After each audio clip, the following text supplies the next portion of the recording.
If you are in the space of feeling like you have to ask or beg to be taken seriously, to delegate, or to even get a raise, this episode is for you. Today I am talking with Kim Tran, the owner of Your Work Inspires.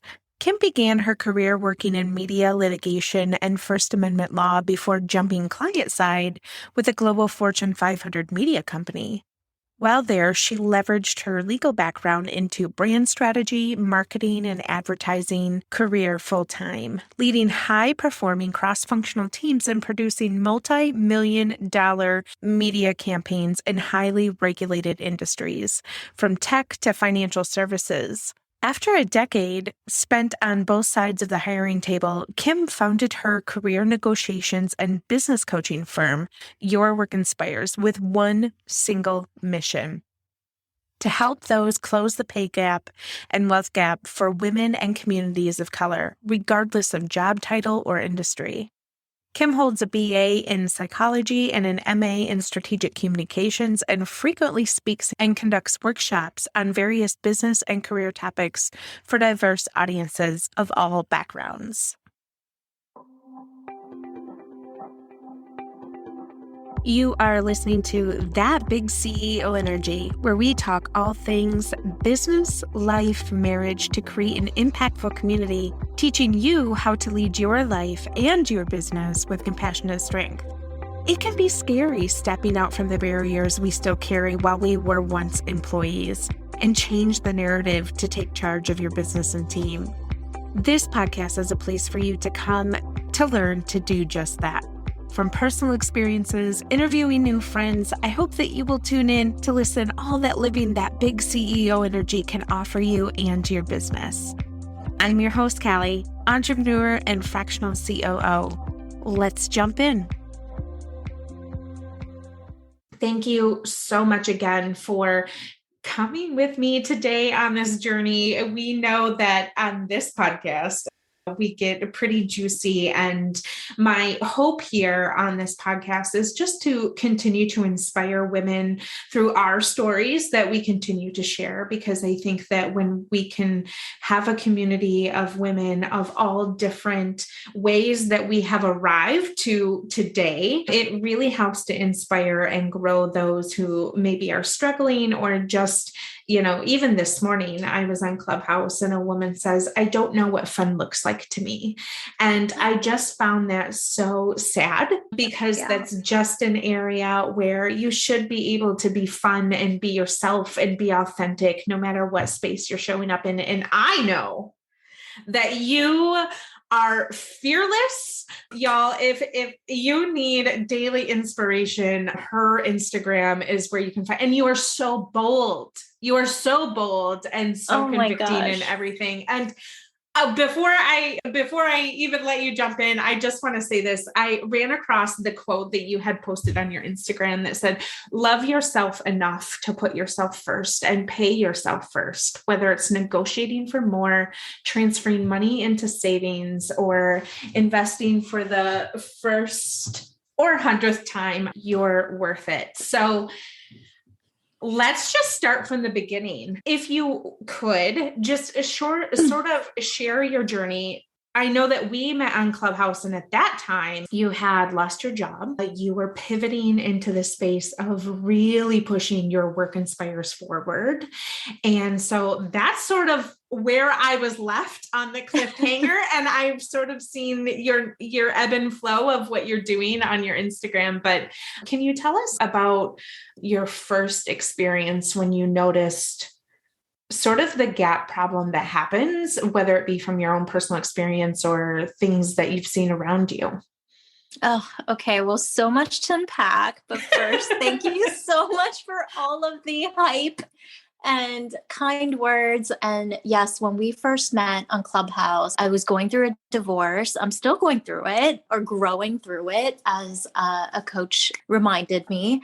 I had just lost my 6-figure corporate job in tech at the time. But the next month, I landed my first 5-figure corporate contract for Your Work Inspires. So many different things happening. But from the beginning, when was the first time I noticed a gap not just the pay gap, but just a gender difference in how we socialize or get conditioned as women to talk about money. I grew up in a family where I have 3 younger brothers. It wasn't until I grew older and started making money and started putting aside money and not really knowing what to do with my money that I really know a difference between how my parents talked to my brothers about money versus myself. So my brothers were encouraged to invest, take risks. One of my brothers went to business school, so very business minded. Whereas for myself, I was told to save money, to be responsible with money, not to spend. And I come from an Asian culture. And so it's my culture and my family as well, very patriarchal. So I was given that narrative of, it's great that you have a career and everything like that. But once you marry, you need to, help your husband succeed, be that supportive role for him. And yes, partnership is about support, right? But the narrative that I was conditioned and socialized with was everybody else comes before me. Everybody else, especially your husband, especially your partner, your brothers, your father, everybody else comes before you and your needs. And it wasn't until probably college or even, after college when I delved into psychology. I took a class called The Psychology of Men and Women. And I remember one assignment that we had was to just observe gender differences for a whole month. And we had to actually keep a diary about it. And so journal pretty much every other day. And, so many things that were subconscious to me that I had just accepted as reality or truth. Suddenly, it was explicitly shown to me that there are differences. And then, of course, once I got into the working world and as I progressed in my career, I just saw huge differences when I hired someone or I interviewed someone. Men were coming to the table with, this energy or this, even the language they were using that they would almost suggest or imply that, hey, I got this job. Now it's, it's for you to impress me and for you to convince me to join your company, join your team. Whereas women would come in and it was a lot of almost like validating their background, validating their experiences, and almost like not begging per se, but almost convincing us to hire them rather than, us having to convince the candidate to join us. So small nuance, but huge shift, right? And huge implications. And then, of course, there are all this research as well that shows that when women do negotiate or ask for more or negotiate for more money, there are very real systemic biases on the hiring managers, on the corporation side. And of course, via Instagram, the internet, you see all these memes. And there was also one instance recently that went viral where the recruiter was almost boasting about getting a candidate on for less than what their skills or their worth or experiences were valued at. And so there are just very, very real systemic structures in place still that do not help women, and especially women of color and communities of color, because culturally, I come from an immigrant and refugee family. I was not taught these things. Money was very taboo, even though, growing up in my personal life, even though my mother was the breadwinner for most of my life, she still handed over the money, still handed over control and management of the money to my father. And so there's so many things to unpack and unlearn. But at the core, money is such a psychologically, emotionally driven topic for so many people. Absolutely. And it really hit hard for me a couple years ago when I was working with Capital One, and I was in marketing and brand strategy, but a part of my initiatives and projects were to launch money coaching and business coaching programs into the Capital One cafes. And it was while I was there that I had these personal realizations as well while launching these programs that, I had my own money stories to deal with and my own money hangups that I had to really confront and explicitly heal within myself and replace with new stories, with new beliefs about money and how I show up for that money and how I want to control that money and manage that money. So for sure. Yeah. And one of the things that you said, when you were talking about the differences when you would interview, a lot of people do know that I was a recruiter for I didn't know many years. Yeah. I that's how I sort of got into the HR space. I had gotten my degree in HR, and that's sort of the space that I lived in for many years. And so very real situations when we were working in diverse communities. One of the communities that's like a half hour away from me is predominantly Black and Asian individuals. And I would even notice that employers that would come to us looking for individuals, they would pick the lowest salary possible that they could give to someone because they just needed quote unquote warm bodies. And there was a time that I was working that I had quite a few individuals that would just show up and I just need a paycheck. And I'm like, but don't you want more? Don't you want to have a savings, pay off your debt? And these people are really just trying to survive. And for me, it became sort of gently massaging the employers to say, you need to give more. I'm not going to go and find somebody for $12 an hour when they are worth 15, so having those conversations more so on the employer side, so that subconsciously on my end, I feel good about giving an offer to someone and saying they're paying $15 an hour. And even, $15 an hour is just pennies, but for those positions, it was a lot. And when you would share that information with someone who's used to making $10 an hour, living on poverty, it also became a battle of, do I take the job? Because at that time, it's now you're breaking out of the threshold of receiving help from the state. Or do I take the job and now I'm making it on my own? So when you talk about having sort of the money conversations with people, it's also sort of, we became sort of these counselors of how to manage your paycheck, right? Like you can't go out and spend it the next day that you receive it. And it's just interesting to me that even at the very top level, when you're interviewing those people, that you have even just women. When I had women showing up, it was, I just need to feed my family. And it's sort of the same unconscious thing that happens when women show up, even, making top salaries, where they're like, I'm just here to save money and take care of my family. And it's never about like, what are your goals? What are your aspirations? What do you want to do with your money? Where do you see yourself investing? To where with a man, it can be completely different, especially if he has a partner that is also contributing income. It's like, oh, well, I can ask for that because I'm allowed to ask for that.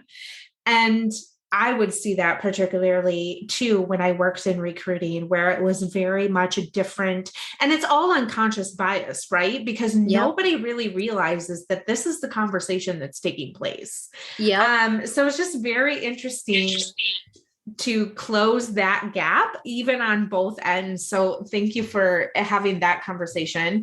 What are some of the misconceptions really that you see we as women having to ask for raises or a higher level role, or even just to be seen, right? Because that's a real thing too.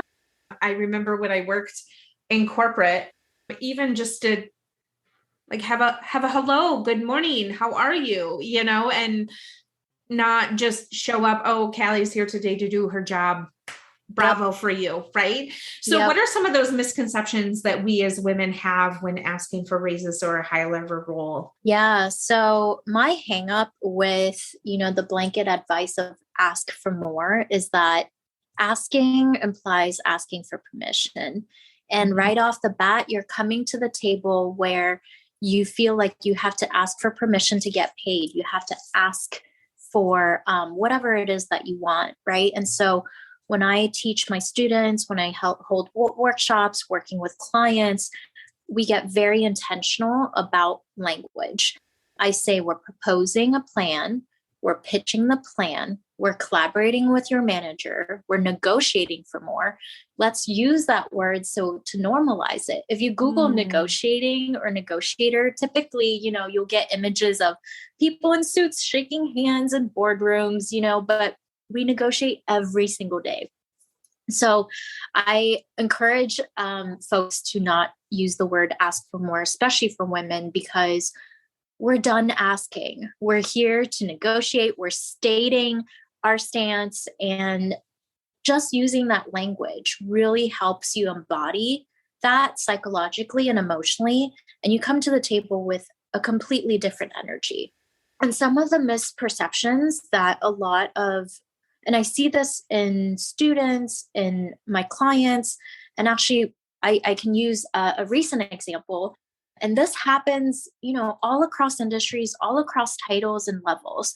I had a finance manager. She deals with money every single day. She had never negotiated for herself. And she deals with numbers every day. She deals with finances, but she had just not advocated for herself and the money for herself. And so it was a huge shift mentally and emotionally for her to start to think about numbers from the perception of numbers for myself, revenue for myself. This is a shift that I tell people where think of yourself as an asset. Are you an appreciating asset? If you were an employer, would you want to invest in you as an asset? And we don't tend to think about it that way. Another misperception, again, is a lot of women think that we need to beg, we need to convince the employer that we are the one. We deserve to get more money, right? And so then it becomes a very sensitive power imbalance. My most recent client, she's a director. Well, actually, she's a senior director now because she came to me and we worked through this collaborative process with her manager, where initially when she first came to me, her manager wanted to open up a conversation about promotion readiness, which right off the bat, I told her, this does not sit well with me. Based on your research, based on your market value, based on your 2 Ivy League degrees, this is not a promotion readiness conversation that you should be stepping into, but a promotional path and a commitment to see where your employer will work with you and commit to you to work with you to get that higher title and get that pay raise. And that was, again, a small nuance, right? But a shift. If she had gone into that meeting with the promotional readiness path, that could have taken months. That could have taken, so many more conversations to actually come to an outcome of getting the senior director level, getting the 25% raise that she got.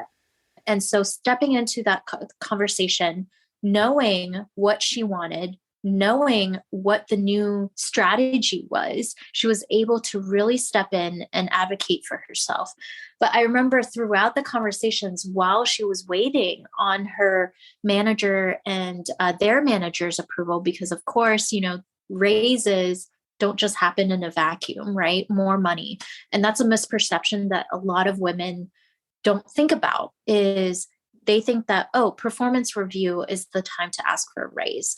Performance review or end of the year, every day is a good day to start the conversation, because it will take time and it will take more than just your manager's input and support to get that money. And so if you want a raise by June or by December, you need to start making a plan and start that conversation now and get your manager to commit and support you now throughout the next few months to get to that level. And so that you can also get feedback and their support in helping you achieve whatever you want to achieve or whatever you have to achieve to get that title. Another misperception is that we tend to feel like we need a higher title or need to jump ship to another employer to make more money. And yes, it may be easier, but that's not always true. In my first job out of college, I graduated into the last financial recession. And the first year, there was a hiring freeze and a salary freeze. So some of us got bonuses. Thankfully, I did, but we did not have raises. But then taking that into account, that, I think that most companies will give you 3-4% raises annually, right? And that's performance based or merit based. 3 months into this year, that's not even enough to cover inflation. Inflation is at 7, almost 8%, I think, as of this month. That 3-4% barely will cover the new cost of living, the increased prices. And so your existing income, your existing salary, you're losing out on money. And that's something that we aren't taught about. That's not something that we think about. A lot of us are taught to just be grateful, and especially women. I was rewarded growing up to not ask for more and just be grateful for what I was given, and not to, again, speak up about my needs, not speak up about, what I want or what I want more of. And so these are all misperceptions that we really need to confront for ourselves.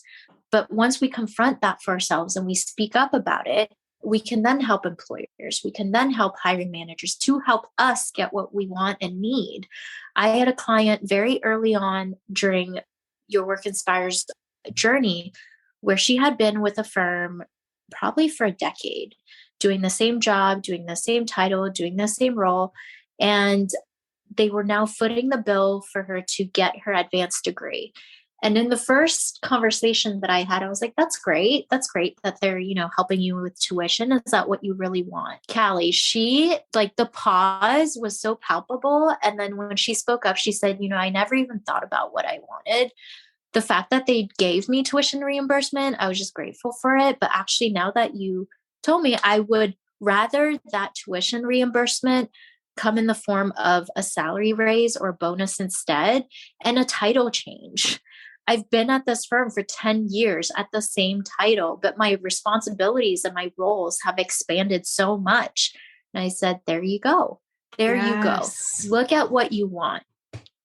It may not always be money. Of course, money is an important and should always be at the forefront of what you negotiate for, because we all got to live. But think about what you want in other tangible or intangibles. And it's okay for you to change your mind.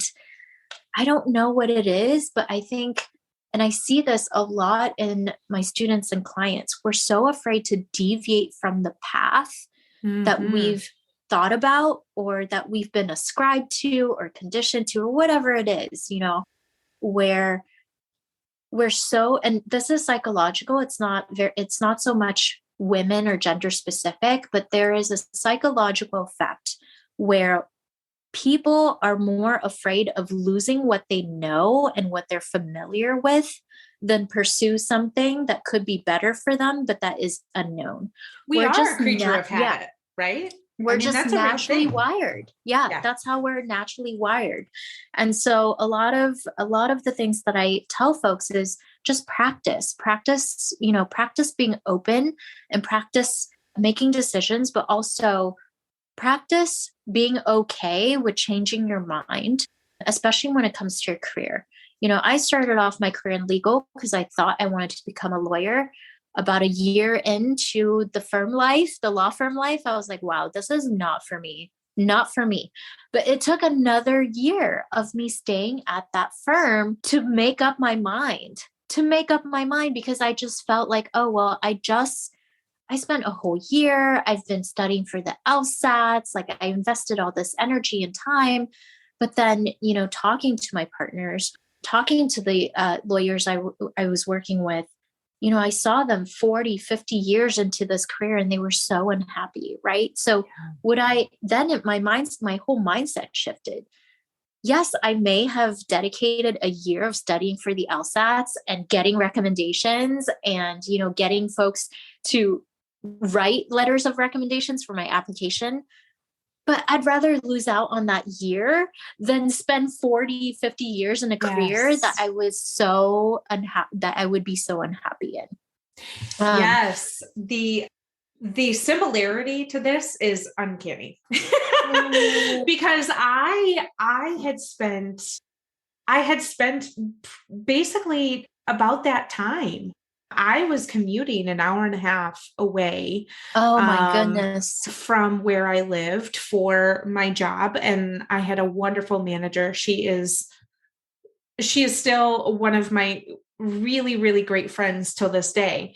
But I was commuting right out of necessity because I had to for my family. I live in a space where the market is very saturated on anything that you try and do. So I had to go to the bigger city to work. But I spent a year commuting back and forth, and there was a small window of changing my career. And I'm like, yes, I'm going to do this because recruiting, I was burnt out on it. I knew in my heart of hearts that I wanted to get it out of HR. I wanted to get out of the space of just feeling like I was making no headway in helping people. And when I had reached that point and I addressed my manager, she was, I'm not taking no for an answer. We're going to figure this out. They had decided to open a branch that was in my same city. And so at that point, I was still very comfortable, right? And I was like, sure, yes, this sounds like a great idea. And I spent that whole year just being really miserable. And just thinking to myself, how come I didn't take that chance? How come I didn't really pivot and leave? And it took them closing down the branch in order for me to get smacked in the face. And now is your chance to do something different. Now is your chance to really make an impact. And then that was the time that I shifted careers into insurance, which me and my personality, insurance doesn't mix at all. And again, that really was kind of the foot of you need to get out of corporate, because I knew in my heart of hearts that corporate was not my plan. I was too busy chasing the titles, chasing the ladder, and not really realizing that I was born to be an entrepreneur. I was born to pave my own way. And just the reluctance that I had was because I was a creature of habit, because I couldn't see from that 500-foot view, right? To sort of look at, and you kept saying it, what you wanted. And can we talk a little bit about how do we unpack that as a human, as a woman? How do we really get to a point of 500-foot view to look at ourselves and say, what are the very specific things that we want? For you in your career shift, what did that look like? How do you unpack that? Yeah. And this is something that, goes back to my childhood. My father was an entrepreneur. He was a business owner. He was the breadwinner early on in my life. Unfortunately, in the housing bubble, we were in Canada at the time. He lost his mortgage business and real estate development business in the housing bubble. And practically overnight, we became homeless because the banks repossessed all of the properties under his company and then eventually our home. So we were living in these half-built properties for about, oh my gosh, I mean, I was so young. And so I know that, but it affected me. I have very, very vivid memories of living in literally like shabby. I remember this one memory of I was so afraid to go to the bathroom at night because the light just kept flickering and the drywall was everywhere. And it just was so scary for me. But these are memories that really made me afraid of taking risks. But knowing that as myself, I'm very entrepreneurial. I have that entrepreneurial spirit. And so, but also on the flip side, I saw my mother step into this breadwinner role. And I have to say, she she embodied this martyrdom a lot because even though she was the breadwinner, she was also the caregiver for her mother-in-law, my dad's mother. She was also caregiving for us, 4 kids. She was also literally a caregiver in her job. She was a nurse. And for myself, I just saw this image of, her giving up her needs, her wants for everybody else in her life. And that was something that I had to unpack. And that was something that I had to learn to do for myself.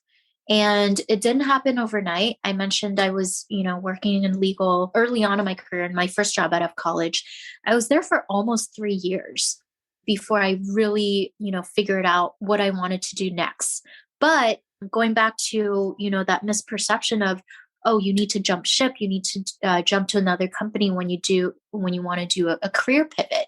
Once I started talking to people and shared my interests in doing something else, my manager at the time, different partners, they started to include me in non-legal projects. I supported client events. I worked on business proposals.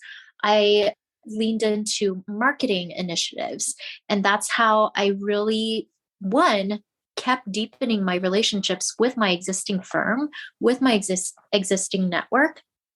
But I also started to do things that not only was I developing and interested in, but found that I really had a knack for. And so when a lawyer left the firm to join one of our clients, Discovery Channel, she said, hey, there's an opening on our legal team. I know that you don't want to do legal, but I also know that you started your program in strategic communications, and Discovery has a tuition reimbursement program. And so I think as women, we always feel like we need to have everything perfect. We need to have that big plan. And then that keeps us back from taking the small steps, from taking that action for that next step, right? And so that was when I said, this is perfect. This is perfect. And then that's how I jumped over. But while at the firm, I had a 25% increase in raise my second year with the firm. And that was because the first year, the salary, there was a hiring freeze, salary freeze, like I mentioned. But there are also people leaving the team and the firm. And so knowing that I had built relationships with other partners, with other lawyers within my firm, they recruited me internally to step into that role and to step into those scope and responsibilities. And that second year, I got a raise as well as a promotion title. And then 2 months later, I left to go join the client. And so that was very early on in my career, but I was also very lucky to have mentors and sponsors. And these are two different things. A lot of women, we seek out people who can give us advice, right? We tend to seek out people who we can chat with and brainstorm and, kind of bounce ideas off.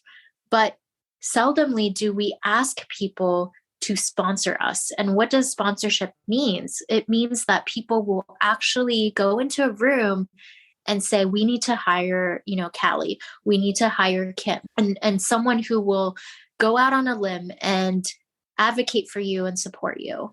And this happens a lot with men. I've been in the legal world now. I've also been in the financial services world. And when I see men doing business, they just support each other. It's like a boys club. And I think women, I've also been in women's business clubs, business organizations now, and we are doing a better job at it. But in the corporate world, it's still very systemic. We are usually much more careful about what we say in the rooms and the tables that we sit at, and for good reason. Time and time again, and especially women of color, we tend to code switch, which is another topic entirely. And all of these things I had to unpack throughout my career, and now I'm excited to share that with my own direct reports or my junior staff or my different teams. But also, my passion has always been to help women in my own capacity. And that's how Your Work Inspires happen. It happened very organically. I had a lot of former reports, former mentees who came to me and said, I love the way you negotiated that. Can you teach me how? And again, it wasn't just negotiating for money for myself, but in my job, I negotiated, $2 million more in marketing budget, for example. I negotiated and built out a plan to hire a team because I needed help, because I can't do all the things in my job. Right. And so these are the things that I want women to do more of. And it's to speak up about what you need and what you want, because martyrdom does not pay. Okay. No. Asking for more and just quote unquote knowing your worth is not going to get you paid more. Yeah. It is, you have to know how to communicate that worth, and you have to know who to communicate that worth to, so that they are on board with you. They are supporting you in your negotiations or in your requests to get you what you need and want. And I learned that, thankfully, where I really learned by watching, but also by practicing and normalizing, advocating for myself and advocating for others little by little. It didn't happen overnight. I think it's important that women really understand that when we sit down and we see something like a $2 million budget that needs to be talked about, right? And if you're the person that is directly affected within your career of not having that budget, then it's important to look at that and say, this is exactly what needs to happen. And the same framework that we come and write on paper, like, okay, the budget, we need this because X, Y, and Z. Yep. Those are the exact things that you're showing up and saying to the people that are making the plan for the budget, right? It doesn't have to be colorful. I think sometimes as women, we have to fill in words. Yes. In order to make it pretty, so that people will say yes, or people will even acknowledge you being heard. And I think part of that is you had mentioned it, to sit back and look around at the conversations that are actually taking place. Yep. Hear the men interact with each other, and being bold enough to take that step and be the man in that situation. It's not like you say, it's no longer asking for that. And it's not demanding either. It's showing up and taking the space.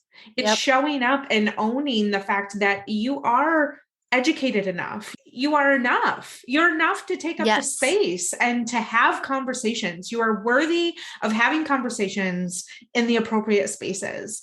And for me, teaching other women to also do that when we are leaving corporate and moving into the entrepreneur space, there's also a shift that happens when we decide to take the leap, and either your side hustle becomes more of like your full-time job, which, let's be honest, side hustles are always full-time work.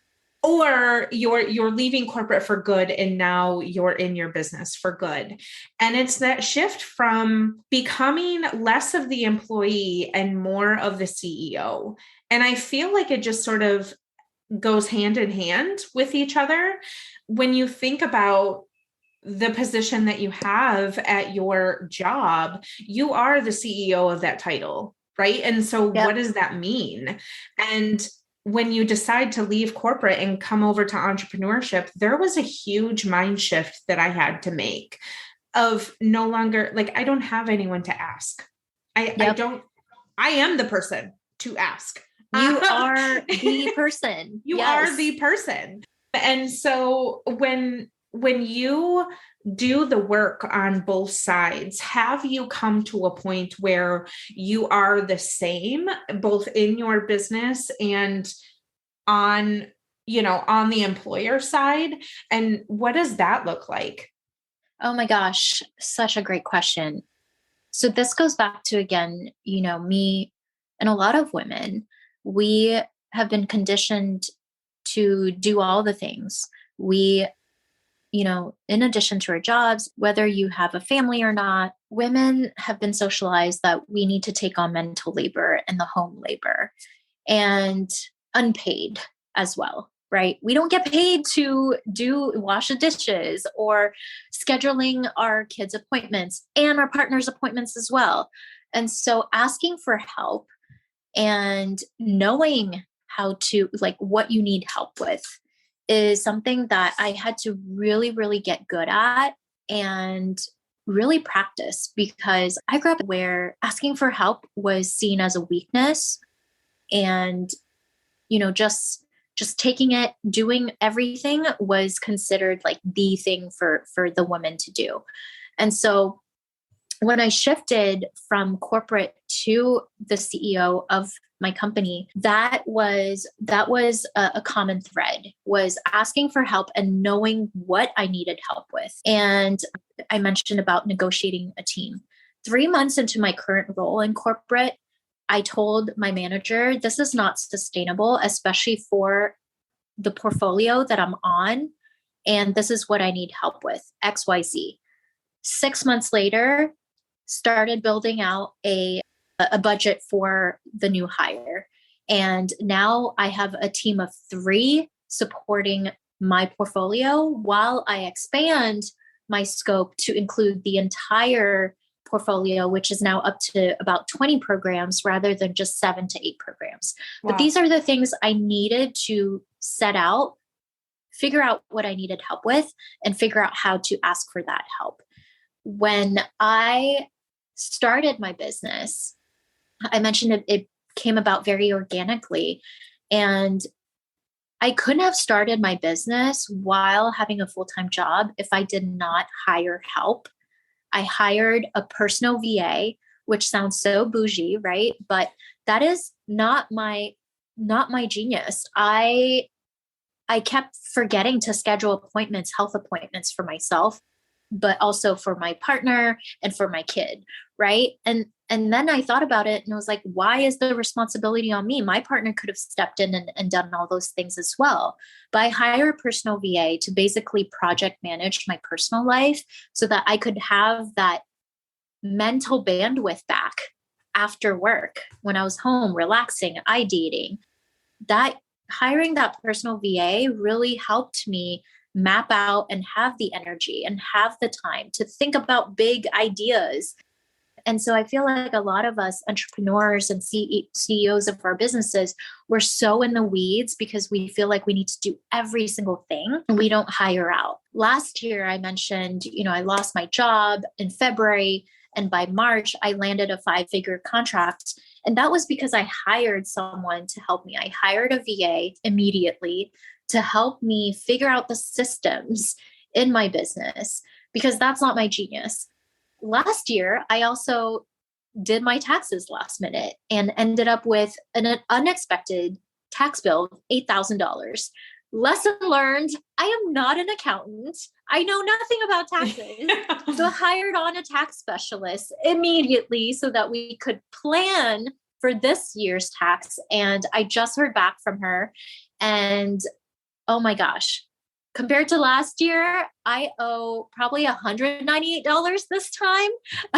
That's amazing. But that comes through planning, that comes through preparation, but that also comes through, knowing what you're not good at and knowing what you are actually good at, and outsource or ask for help on the things that, you're less good at, so that you can focus on your strengths, so you can focus on what you want to do. And that is the same in corporate just as much as, if not more, in your business as an entrepreneur. And I see this a lot too in corporate, where it is mostly women who will get tasked with organizing the birthday parties, or organizing the goodbye parties or the retirement parties. And I always say no. I never volunteer myself for those things because, 1, I hate organizing those types of things. I am not good at it. And 3, it does not serve my career in any way. And so these are the things that I want more women to think about. Ask for help and know your boundaries. Know what you need help with so that you can get help for yourself and get support. And, we don't have to do it all. We just don't. No. And I think if women are having a hard time dissecting this conversation, I think one of the most important things that you mentioned was the personal VA. And I think as women, we associate, well, I can do it, so I should be the one doing it. And really, it's the framework of, just because I can do it doesn't mean that I'm serving anyone, including yourself, by doing that, and by having a personal VA, or even, for me, I don't have a personal VA. However, I do grocery pickup. I do it all online. I automate my stuff on Amazon, down to the toilet paper. Yes. I think we're built in such a society that we're going to give you the things that are capable for you to, have automation in your life and have those things available to you. But as a woman, don't you dare use them. No. Because you have to do all of the things. That is your job. And it's like, wait a minute, hold the phone. I don't need to go and spend 2 hours on a Saturday grocery shopping in the middle of a sea of people, because I hate it. I can, and I am allowed to schedule my grocery pickup, or have it delivered or whatever. And there's this stigma built around, we as women need to be doing all of the things because we somehow have a Superman cape attached to us.